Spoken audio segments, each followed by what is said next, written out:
We have Congressman Louie Gohmert on the phone, and he voted against the balanced budget amendment last week, but he said it's important that people understand why that shouldn't have passed in the first place, and hopefully he can give us a little hint of what's coming this week, because there's another big budget thing happening this week. How are you, Congressman? Well, I'm fine, and when I was a judge and Chief Justice, it's important to be called by my title to show you're objective, but now I'm just slowly local legislator Louie, and so that's good enough. Right. But good grief, Glenn, you have my voice follow Michael Bublé. How there's no way to as come out as you don't from break that. into a song, I think we'll be okay. I think Well, we'll be you're okay. safe there. Yeah. You're safe there. But, yes, I have been there. This is my fourth term, and I have come to see very clearly that, especially this year, we get a wave election, the biggest wave election since the 1930s. All these great conservative freshmen coming in. By golly, we're going to cut things. And what's the first thing that happens? We have the biggest giveaway lame duck session in history. And then we get on into the year, and we're going to have this continuing resolution. We promised we would cut, or we pledged anyway, $100 billion. And what happens? Actually, you're going to have to let us make that only $61 billion. And we get to the March continuing resolution, and what happens? Well, maybe that 61 will be 38. Maybe it'll be 27. What has happened? Wait, what's happened? Why is this happening, Congressman? Because we keep being told that we just got to wait until we have the Senate too. And good grief, we have got plenty of leverage. That lame duck session. Who's saying that to you? Who's saying that's that? Our leadership that, it's the best we can do. And the line that's most often used is, look, if we don't pass this, then something much worse may happen. Well, and there are some of us who were just said, look, this is not what we promised, the continuing resolution last spring, not the debt ceiling bill, but it's been very clear to me, if we don't have a cap on spending, then a balanced budget amendment will force continuing spiraling upward raised taxes because people don't have the nerve to cut spending. And when you got 47% getting more back than they pay in, it's going to get increasingly hard. Congressman, help me out on this, because we have the entire world running away from spending. They have too much spending. They can't afford any of it. They have riots in the streets because of austerity. And yet we're still trying to rack up more debt. That doesn't make any sense whatsoever. How do your if I can even call them, well, yes, I can call them this, your comrades in office, how do they explain this? The explanation is that it'll just be so much better down the road. Just bear with us through this, and it'll be so much better. But after you see this over and over, you go, look, you've got to take a stand now. It's the same thing you say on your TV show and your radio show, and we're not doing it. We're not taking that stand, and it became very clear to me if we had a balanced budget amendment without a spending cap, and Paul Ryan was saying the same thing, look, this is a matter of principle. We have got to take the stand here. And what we were told is, no, but look, see, we can come back later and add a spending cap. We just need to get this through now. You're not going to amend a constitutional amendment after it's taken place. Some of us understand that, but that's why we took a stand. And I think also by Paul and I and Justin and Masha took the position, we've got to have a spending cap. If by our taking that stand, and hopefully we can persuade more if we were allowed to have the majority in the Senate.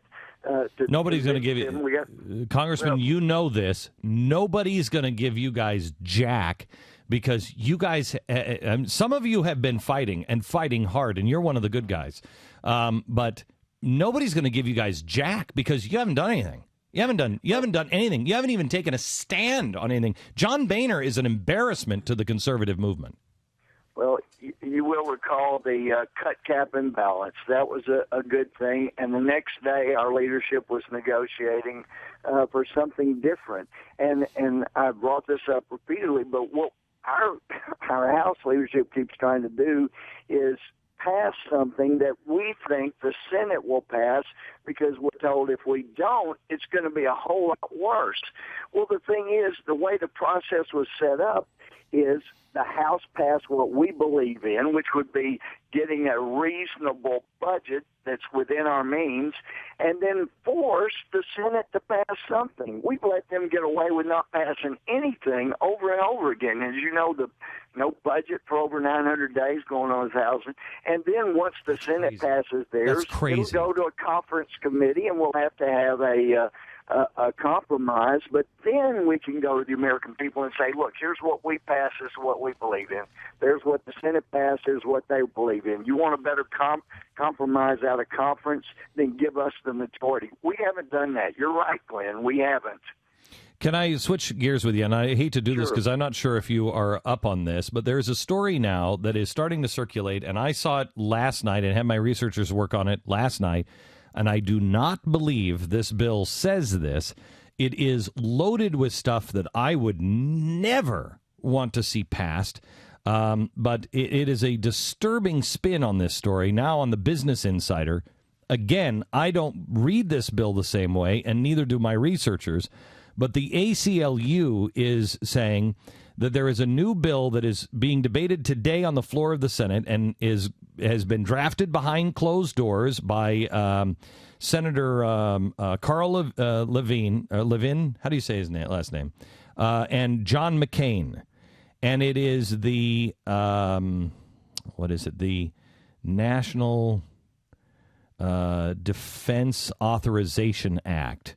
And what it is, it says, according to the ACLU, explicitly authorized the federal government to indefinitely imprison without charge or trial American citizens and others picked up inside and outside of the United States. They actually charge that it is the military that can do this. The way I read it, it's the Department of Justice that can do this if you are associated at all with a terrorist group. But that's disturbing because we've already seen that states like Missouri is trying to say the Tea Party and Ron Paul supporters are terrorists. So can you tell me anything about this? Do you know anything about this bill? No, I just had read the news blurbs, and we'll be back in session tomorrow, and I have not seen the language. I've seen the story. But, it violates the doctrine of posse comitatus to have the military arrest. I've looked at the language, Congressman. I do not believe it applies to the military. But if the ACLU is saying that, well, it certainly bears looking at further. It does. But then again, the ACLU are also making demands for documentation from Justice Department on how we go about training those who infiltrate terrorist groups. And there's a lot of things they're going after. They've combined forces with Mr.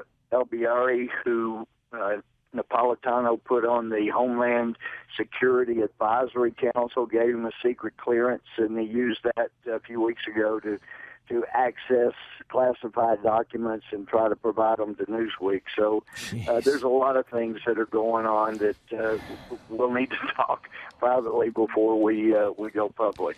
Congressman, best of luck to you, and keep fighting. This week I know is important with it when it comes to Can I add one other thing real quick? Yes. You talk about on your TV show and radio, charity begins in the home. We have a lot of people that quote Scripture, and I love it when people do on the floor, but I've pointed out before, Jesus never said, go ye therefore, use and abuse your taxing authority, take somebody else's money to help.